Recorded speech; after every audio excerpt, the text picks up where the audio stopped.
So we have NCAA Women's Kentucky Service for Saturday, January 10th, 2026. So we have some games. So not a ton of games in Kentucky. There's not a ton of schools out there that have women's Kentucky. Even there's more schools out there that have men's Kentucky. But even just ones that just have men's, that are just women's team. Even those schools, even all the schools that have both men's and women's team. And schools that just have a men's team only. Those are some too. That's a summer, so for division. Even for other divisions, Division 3. That's some too. Not a ton. There's not a lot, a lot of schools out there. So we have Mercyhurst, they defeat number 4 Penn State Needleton. They upset number 4 Penn State 4-3. So they split the series with Penn State. Logan University 4-0 over St. Nicholas. So 4-3 win in the Saturday home game. First one home. Needleton. Number 9 Princeton 4-0 over Rensselaer. Number 2 Ohio State down 8. Number 15 St. Cloud State 5-1. Syracuse down 8 sweeps. Their shoots over numbers 2-0. Number 7 Quinnipiac 5-1 over Union York. 6 times to start for over NDC. Number 13 Colgate 5-2. They tied Cornell and they lose to Colgate 5-2. So not the best result for Clarkson, but I mean, tie is better than a loss.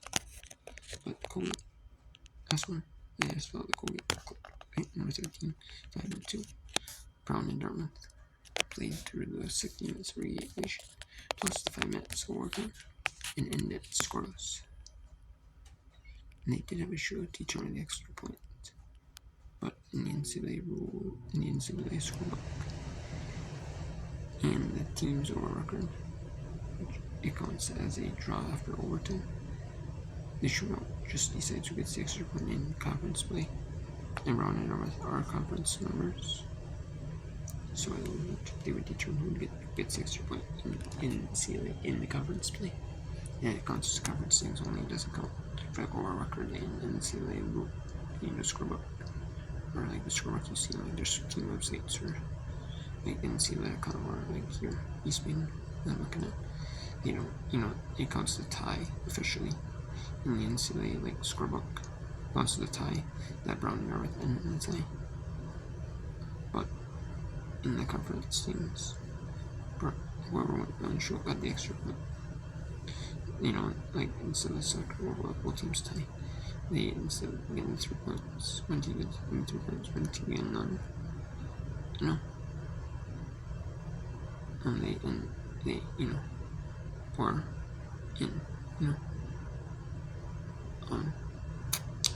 Brown would end up getting, they would end up each getting points. Like soccer, they would, and then hockey, the winner of the show gets the second point, gets point number 2. Vermont and Merrimack end up tying at 3-all in overtime. And then overtime and 3-all tie. Number 10 Cornell 5-1 over 5-2 over Simmons. Number 10 Cornell. Yale 3, number 14 3-2 over Harvard. Number 1 Minnesota, Wisconsin, and number 8 Minnesota end up tied yesterday. They end a tie at overtime. And number 1 Wisconsin wins 5-1 over Minnesota. Number 5 UConn 4-3 over Maine. West University 2 over New Hampshire. Assumption College 4-1 over Post University. Fairleigh Pierce 3 over Sarah. And number 3 Minnesota. After that domination, 11-3 win at number 12 Minnesota State. On the Saturday night game, 8:30 Eastern, 7:30 local. Game on Big Ten Network. Number 3 Minnesota defeats number 12 Minnesota State 4-3. So Minnesota State was stirred up and ready to play on the road for Minnesota. We wanted to see if they could split the series after sweeping the first series. The home they had with Minnesota State main game.